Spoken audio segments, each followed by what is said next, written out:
I'm sure many of you would like to take one of those girls home as well. Very sweet. And yeah, I think greetings to you from the People's Church. I'm not the most senior pastor, I'm one of the pastors there. And Pastor Dishant and the pastors bring greetings here to your church here.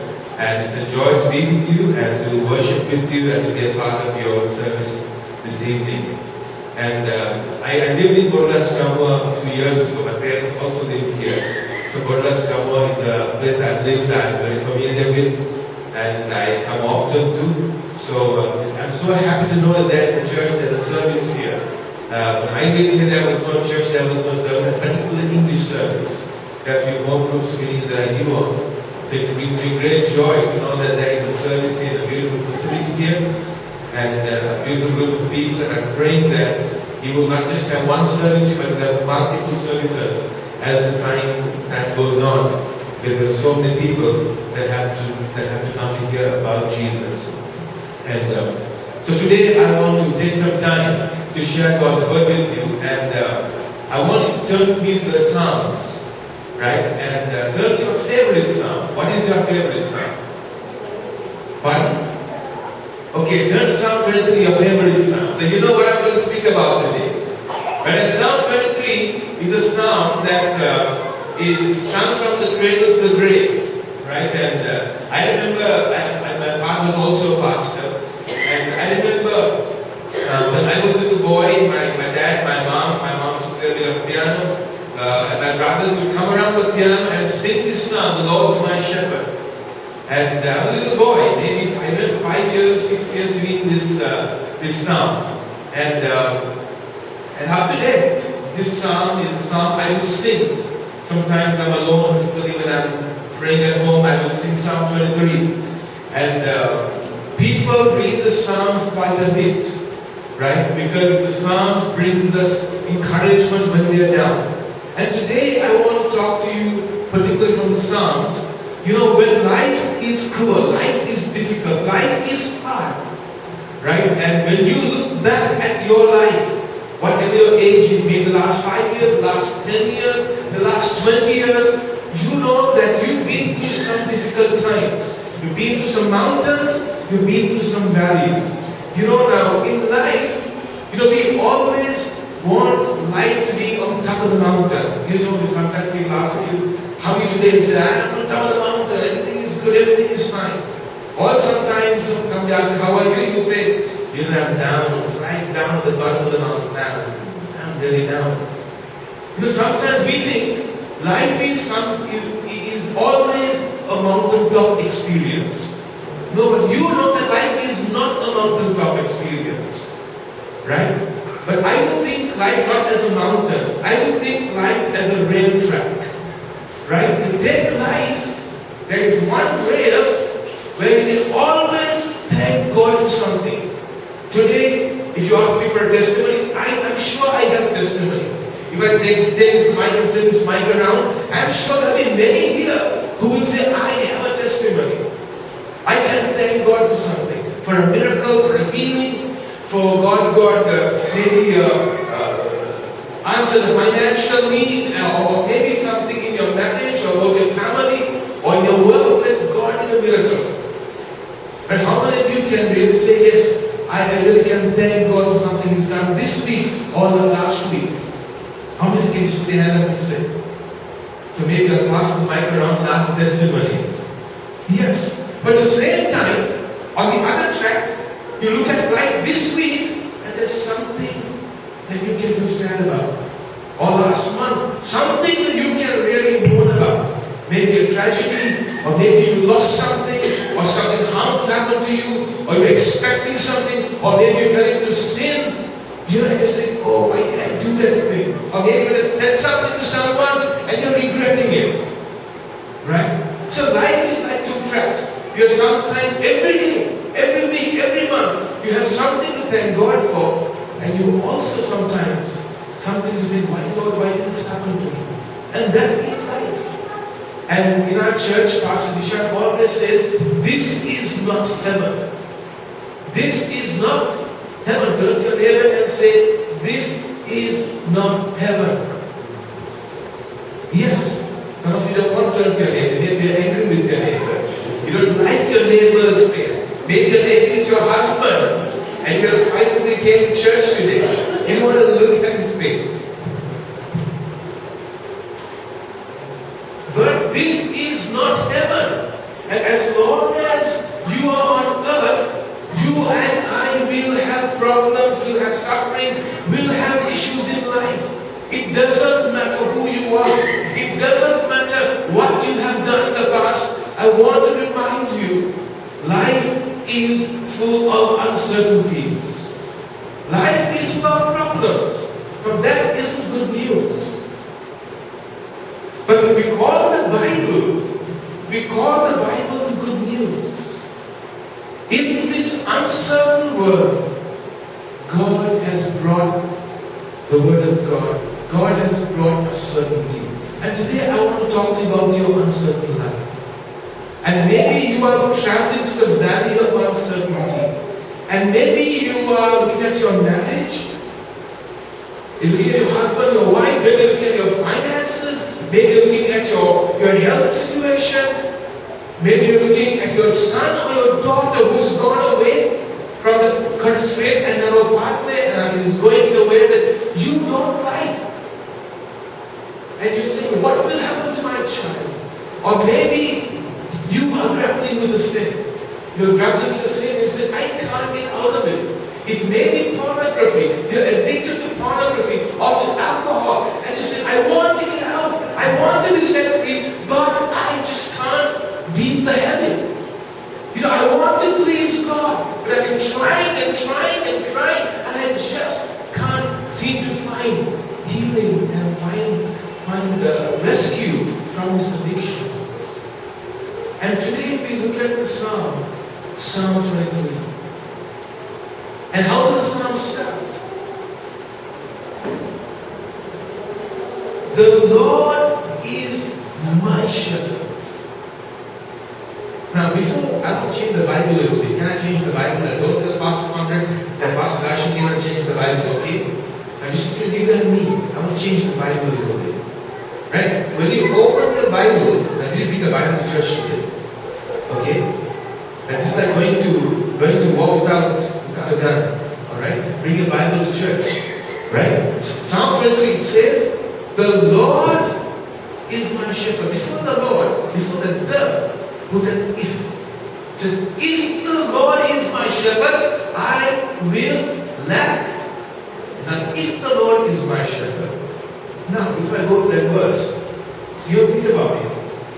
Right? Now, in our country, now I just drove and came down from Old Hainwood, and I passed many cattle on the road, many dogs on the road.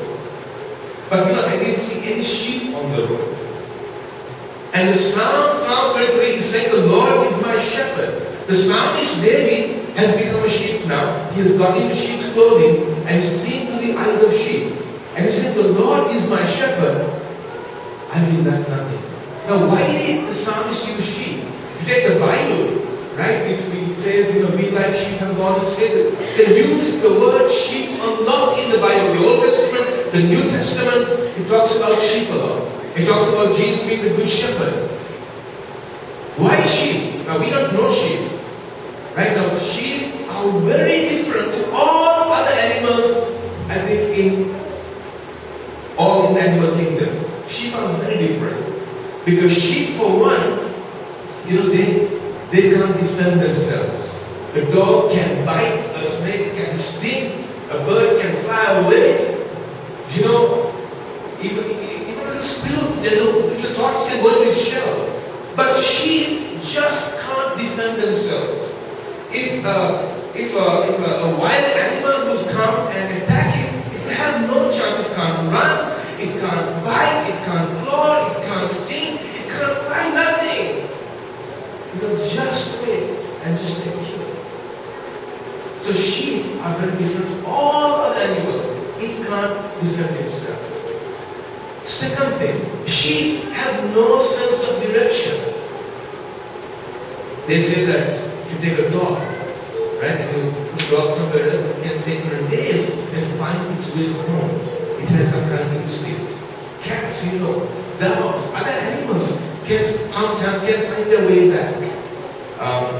Near my home there's a little road, and there's a lot of oxen that go every day in the evening. And the man who takes the oxen, I get very annoyed because the oxen are running all over the road, and the man is right behind. He's right behind. He's coolly walking oxen all over. Oxen know where to go. This man just making sure that they're going fast and they're going back to where they should stay. But the shepherd is right behind. But with the sheep, the shepherd doesn't go behind. The shepherd goes in front. Because sheep have no sense of direction. They don't know which way to go. And the Bible says, we like sheep have gone astray. Remember the lost sheep that Jesus talked about in the parable? He left the 99 and went looking for the lost sheep.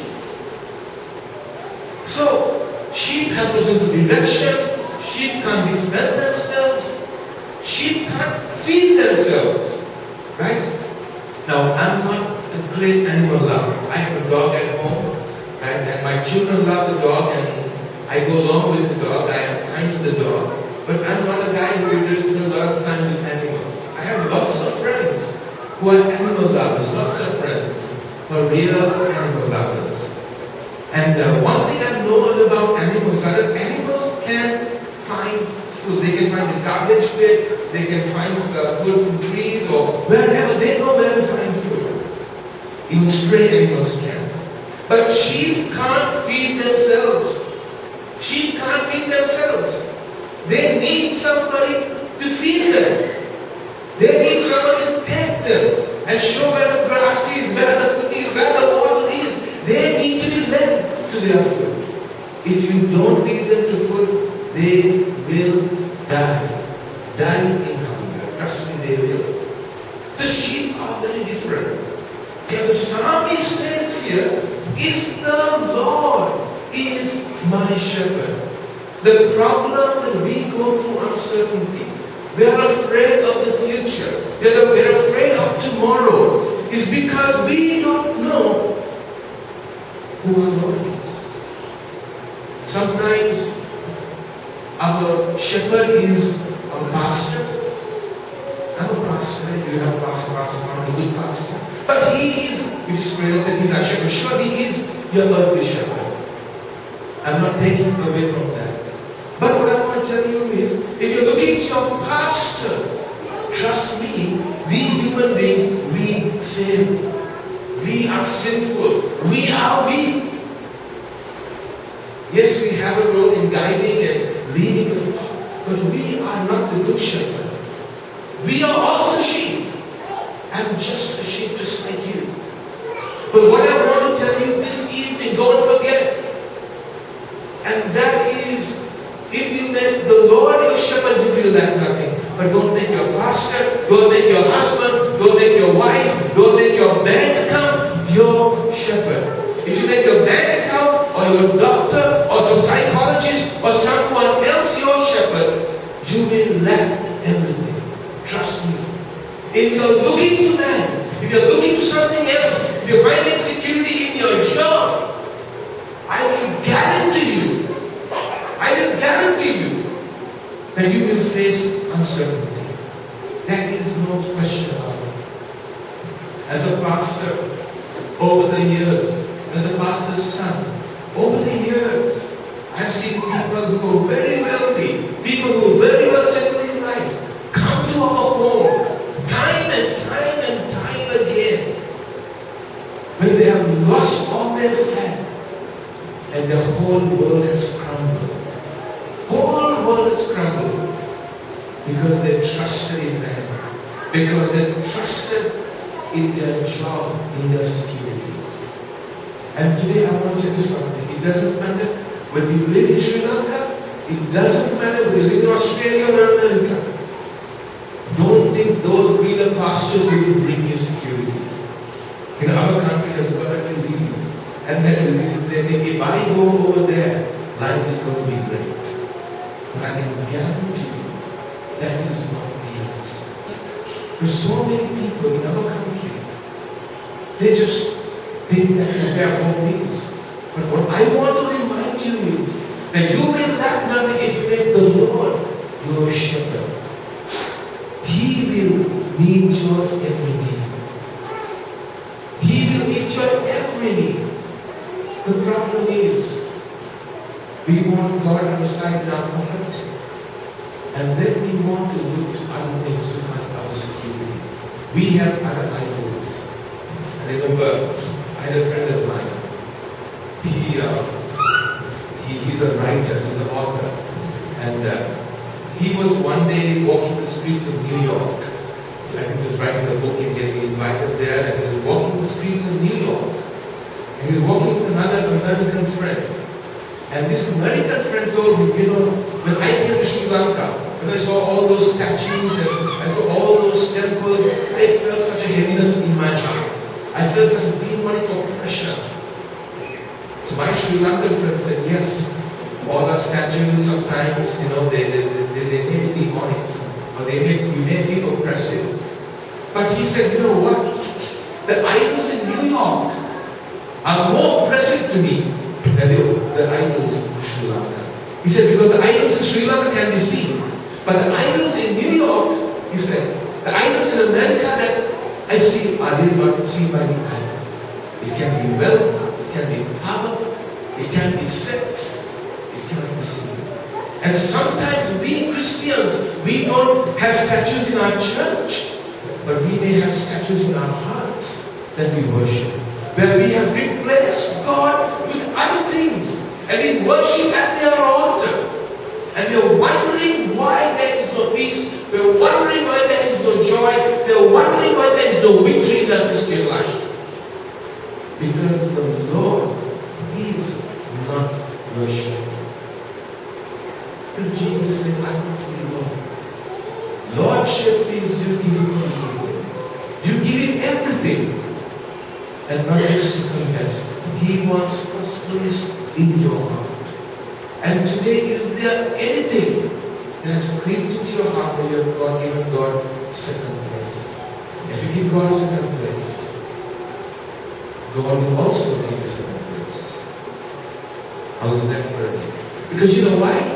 When God wants to bless you, God is telling you, you know, I gave you my best, I gave you my son, I gave you Jesus, I gave you my best, and I want your best for my best, and my best for your best. God doesn't want second best. And the psalmist is telling you, the Lord is my shepherd, I will not nothing. I have determined, I have purposed in my heart to put God first. I have purposed in my heart. And then the Bible says, let's move on. Psalm 25, the Bible. What is the second verse?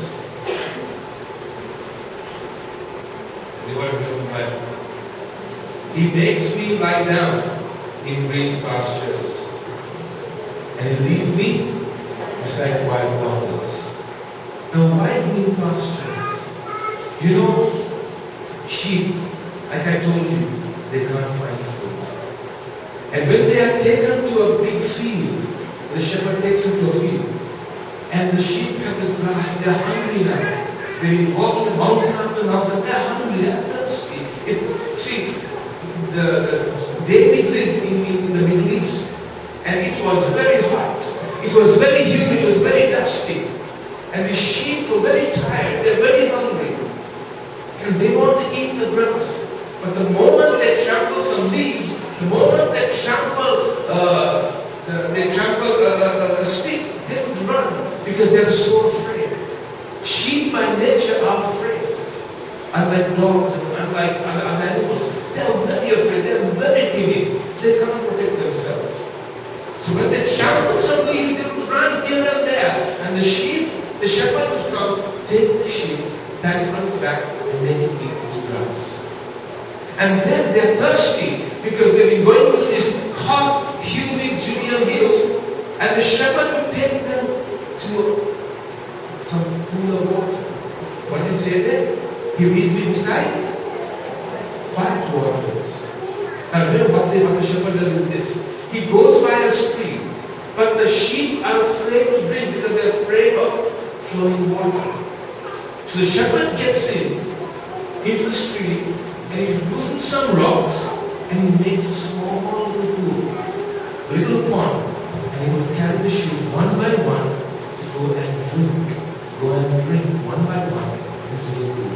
Here the stream is gushing. Here the water is flowing hard. But here's been a little pool where the sheep can drink of the water. And what God is telling you today is, it doesn't matter how cruel life is, it doesn't matter how uncertain it is, I will make a little pool for you to drink. If you make me the Lord, if you make me number one, I will make sure that you will have green pasture. I will make sure that you will have cool water to drink.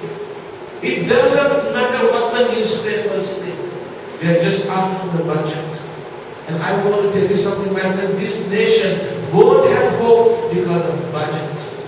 This nation will have hope because of the Word of God.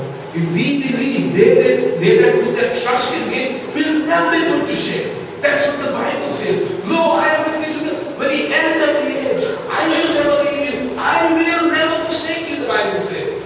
And that is our good shepherd. He will never leave you. He will never abandon you. He says, even if your mother will forsake you, I will not forsake you, says the Lord. This is the God we believe in.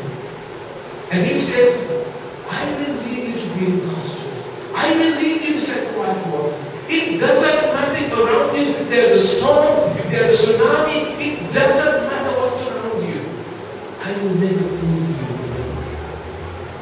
I will make a way for you to be there. There is no way. And this is God's promise to you. Yes, life is uncertain, but God will make a way. And then, what the next verse says? He makes me lie down in green pastures. He leads me beside quiet waters. He restores my soul. He guides me in the path of righteousness for His name's sake. He restores me and He guides me. You know, in Sri Lanka we don't know sheep. And like nobody knows sheep today. Because today even in New Zealand, they say there are more sheep than human beings. Even in New Zealand, it's about mass production. It's all done by machines. The shepherd doesn't know the sheep by name. But at the time of Jesus, the time of David, David knew all the sheep by name. David would take the sheep and go for weeks and months with the sheep, mountain to mountain to mountain to mountain. And you know what David, remember how the Bible tells us, when a bear came, when a lion came, David jumped to the lion and the sheep. When the bear came, David jumped, killed the bear, killed the lion to save his sheep. Because he loved his sheep. He had a relationship. He knew them by name. David loved his sheep. He protected his sheep. And you know how David killed the lion, right? With a sling and a stone. That is because David had practiced 100 times. The sling and the stone to kill and to fight against wild animals. He had practiced it before. That's what he would do all the time, protect his sheep. Right? And that was the lifestyle. But you know what would happen? Once in a way, a sheep would slowly wander away, get lost. So David would come home and find that all the sheep are gone. All are there except one. So he would go looking for that sheep. The next day, he comes back home with the sheep. One sheep has got lost. He would go bring that sheep back. One sheep gets lost all the time. One little baby lamb gets lost all the time. So you know what the shepherd would do? Shepherd would take that little baby lamb, break its back leg, put a splinter around, just to teach that sheep, you have to follow me. Don't be the path before. Now the sheep can't walk, lamb can't walk. The shepherd would hold the lamb on his arms and carry it till the day we see him again. Yea, though I walk through the valley of shadow of death. Yes, even though we sometimes stray, there are times that God will have to come and break our leg. He'll have to discipline us because we sin, because we do wrong, or because we leave the fold and we go away from God's word. There are times that God will have to sometimes allow us to go through pain and suffering because that's God's discipline. And maybe you have failed God. I don't know you, I don't know anyone here personally. But you know yourself. And you know you have disappointed God. And you know sometimes that you have wandered away and done your own thing. And you've gone away into sin. Or you've gone into some kind of secret sin. And sometimes you might say, oh, no one knows about it. Yes, you don't know about it. And your wife doesn't know about it. Your husband doesn't know about it. Or maybe your children don't know about it. Maybe your pastor doesn't know about it. But you know what? We can fool everybody around us for some time. We can even fool ourselves, but we can't fool God. The Bible says, be sure your sin will find you out. And as a pastor, I can tell you this last 3 months, I can tell you I have handled garbage after garbage after garbage. I've been to the uncountable meetings or counseling. I can tell you, my goodness me, I've had more garbage than CMC has handled this last 3 months. I'm telling you, so much. But what I always realize is, I grapple with people. I spend time with people. You know why? Because we know that we have a God that forgives and gives us a new chance every day. We have a God who gives a new chance every day. God gives me a new chance every day.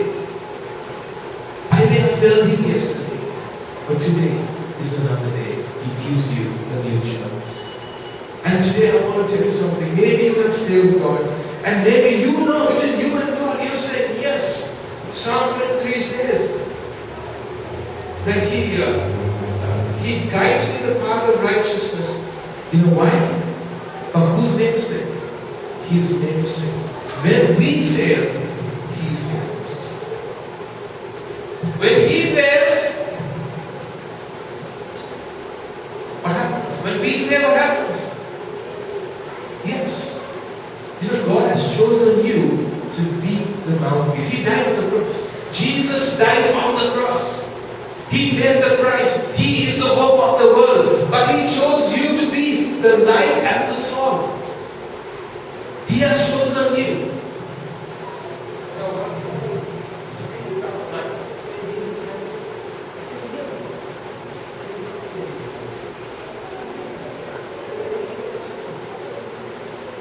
When I take the mic, you can't hear me.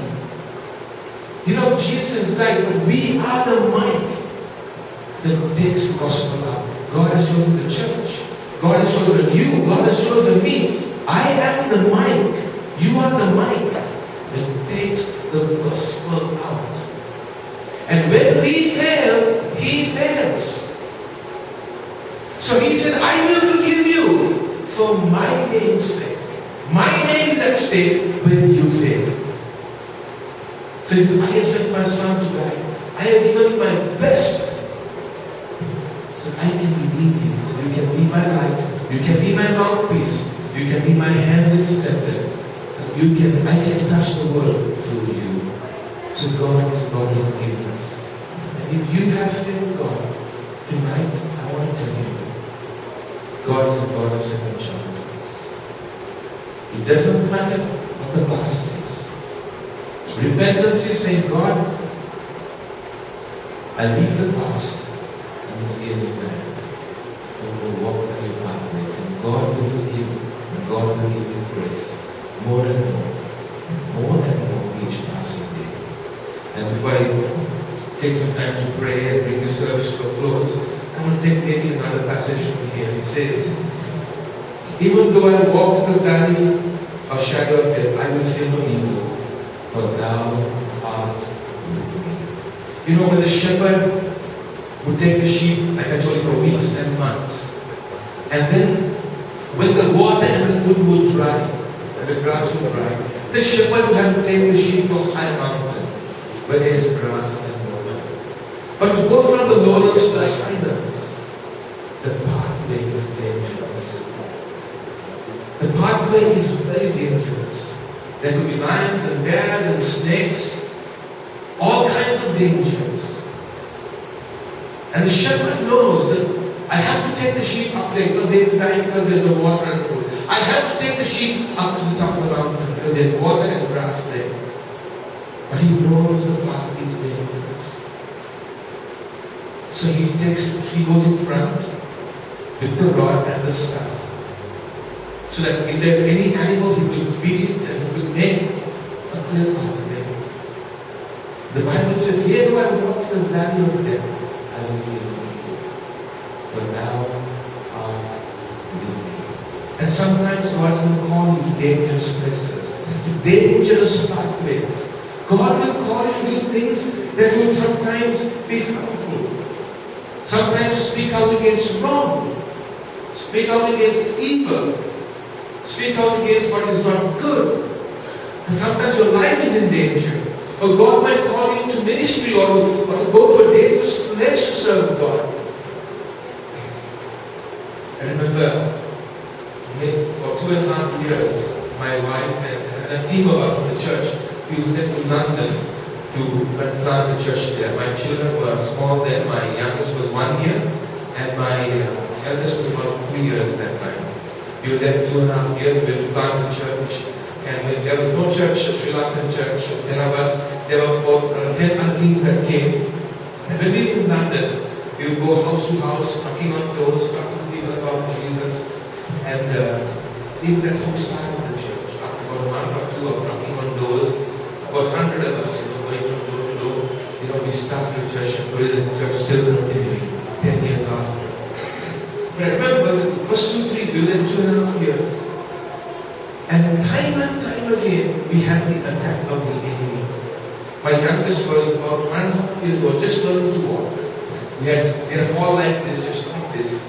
Right? It was, in the winter, by 4 o'clock it gets dark.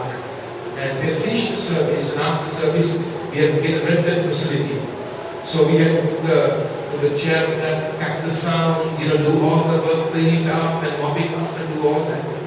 And we were about to leave. I looked for my youngest son. I looked for my son. I couldn't find him. There's a storage space. We looked there, we looked here.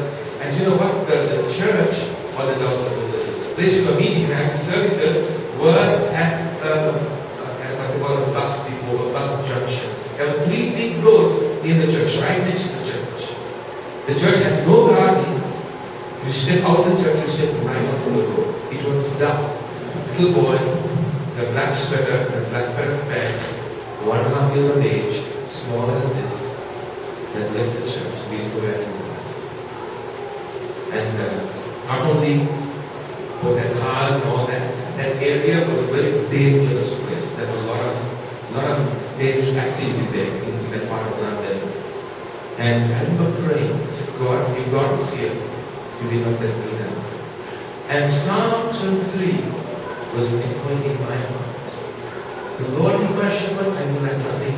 Yea, though I walk through the valley of shadow of death, I will fear no evil, for thou art with me. I'm looking for my child. My wife is looking, and we had another couple who come working with us. They were all over the road looking. And we found the boy that crossed 2 roads. And then the bus driver, rather than the bus, come and stop. Taking the boy into the bus driver got safely in the bus and out of the road. Taking the boy, and because the bus was going to the depot, the boy was sitting in his car when he found him there. Right? And that was the only time. It wasn't the only time. 2 other times, my son almost lost his life.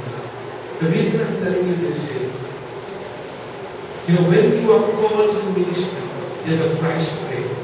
Right now, I'm working with a lot of poor children, about 2,000, 3,000 poor children in the city of Colombo, and we do a lot of plans. And one thing I found, right, a lot of abused children, a lot of young girls who been abused, like I told you, we had handling a lot of garbage in the last 3 months, a lot of child abuse that we've been handling the last 3 months. And if I just start handling all these problems and all this abuse, one thing I found out was Satan was attacking me, was attacking my wife, my children. We were being attacked. Even if I come here, my wife was on the bed because she was ill. Right? The split disc and all that. And I realized there was one attack after the other. In the church, in every area, there was no breathing space. One attack after the other. There's something wrong with me. And I talked to all the workers who work with me. I said, listen, this is not just sickness or some natural thing. This is the enemy attacking us because we are walking through a valley. We are going from here to here. We are going to take the kingdom to a different place. We are involved in God's work. And we are being attacked. And and pray and wait on the Lord. And I want to tell you, there are times that God calls dangerous places. Like I told you, during the war, many people thought, okay, go to Sri Lanka and go to safe pastures. But I thank God for Christians who said, no, we won't go, we will stay here. Even through the war, even though we don't have good jobs, even though we may lose our lives, we will stay through the war. We will be faithful to God. We will go through the valley of shadow of death. We won't fear evil because God is with us. And just a few weeks ago, a few months ago, I was in the north with my pastor friends. And they were showing me places they healed, how they were born, how this happened, that happened. And they told me their stories endlessly. And there's one pastor I spent a few days with. He has just about 15, 20 people. 15, 20 people in his church. Most of the people had to leave place to place because they were scattered all over the place because of the war. And he's left with 15, 20 people. So I asked him, why did you stay with 15, 20 people? You could have come to Colombo, you could have gone abroad. You could have easily gone. He said, well, I have to leave you because I have to walk. They needed me. Because if God called me, even 15, 20 people, I'm willing to lay down my life. And that's the kind of commitment God is seeking from you and I. That we will stay. And we will walk the pathway and pay the price. Because remember, this isn't heaven. This is not heaven. This short journey. This life will come to an end soon. Trust me. We sometimes plan to live on earth as we live in heaven. We study, we save, we build houses, we educate our children, and we have plans. As if we will be here forever. Yes, we are made forever. We are going to live forever. Sure, we are. That is why we plan like that. Because we know it, because there's eternity in our hearts. We have eternity written in our hearts. We know that they're forever. But not now. Earth is a temporary journey. But we live eternally. The Bible says, do not store up riches on earth among them and destroy, but store for yourself riches in heaven. I close with a story. A true story of a missionary by the name of Henry Morris. Henry Morris lived many years ago. Years ago when TB had no cure. TB was like AIDS or even more dangerous than AIDS. Today people don't die of AIDS. There is medication, there is not a cure, but at least there is, you can live with AIDS now. You don't die. And this man, Henry Morris, gave up all his future, his dreams in America. That time there were no planes, he took a ship and he went to Africa to work with TB patients. He said, I will walk the valley of shadow of death. And he went to Africa for 30 years. He served among the TB patients. And as an old man, he contracted TB and he was dying. When he was dying, he thought to come back home to die. He took a ship, left Africa because he couldn't stand anymore, he couldn't work anymore. He was coming home to die. He got on the ship. He got to know there was another person on the ship. That was the President of the United States who had come on a safari. The President was coming after a 2-week safari. He was also going back home to Asia. So here was Henry Morris. He sailed all the way back home. And when the ship was coming to the port in the USA, he mustered a little strength he had, and he came to the edge of the boat, the edge of the ship, and he saw the harbor. When he saw the harbor, he saw thousands of people at the harbor, waving flags and streamers and all these people in a very festive mood. He began to cry. He began to cry and he said, God, you know what? The President of the United States is coming home after 2 weeks. And yet the people that are waiting to greet him and welcome him home. I'm coming after 30 odd years of serving you. I'm coming home to die. And there is one person who knows I'm coming home.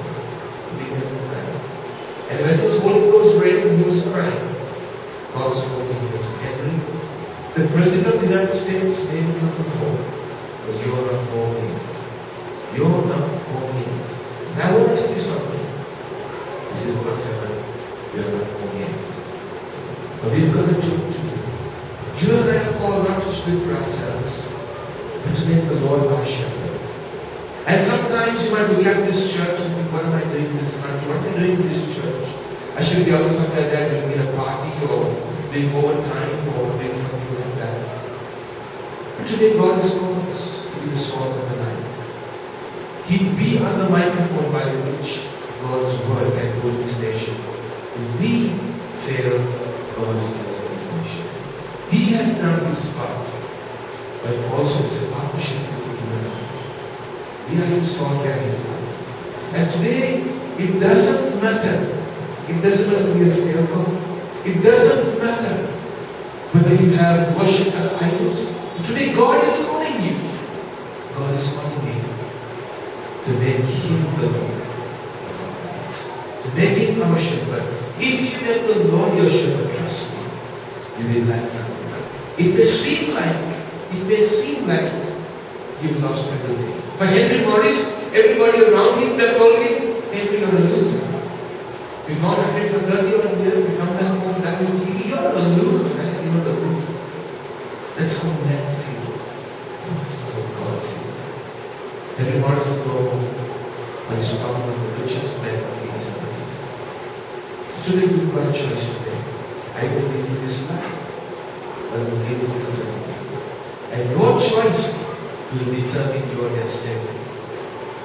And I pray that you today will say in the stories, the Lord is my shepherd, and I am not going to lack anything. And will be my best, and his best, and his best.